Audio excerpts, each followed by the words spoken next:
খুশি হয়, ভাই কি হয় না? আল্লাহ তাআলা অত্যন্ত খুশি হয়।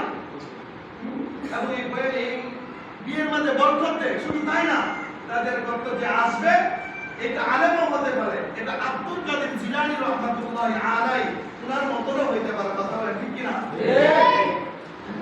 আর আমি যদি নামাজ পড়ি না, রোজা রাখি না, দিনের রোজ নাই, মসজিদে আসি না, মসজিদে যদি না আসি, আমি মসজিদে যদি বয়ান যদি না শুনি, মসজিদে আইসা বয়ান যদি না শুনি, দিনের রোজ আমার ভিতরে আসবে কিভাবে?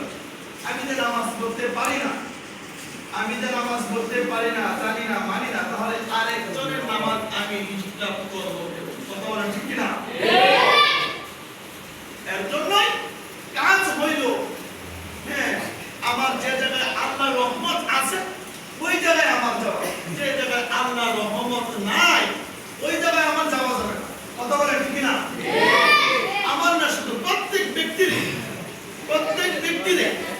হক যদি না বলা যায়, সমাজে বোঝানোর জন্য, আমি কথাই বলছি বোঝানোর জন্য, কাউকে ইশারা ইঙ্গিত দিয়ে বলি নাই ভাই, ইশারাও দেয় না, ইঙ্গিত দেয় না, ভুল হইতেও পারে না, এটা সবার জন্য, আজকের জন্য না, এটা মৃত্যুর আগ পর্যন্ত জানা দরকার। কারণ আমার কিছুদিন পরে আপনার ছেলের বিয়ে, তখন আপনি বলবেন যে না, আমাদের হুজুর নিষেধ করেছিল বিয়ে হতে, এই বসানো যাবে না, তুমি এক কাজ করো বাবা, তোমার যখন খুব ইচ্ছা এক কাজ করতে 10টা এটিএম খাওয়াই দেবো। কথা বলেন?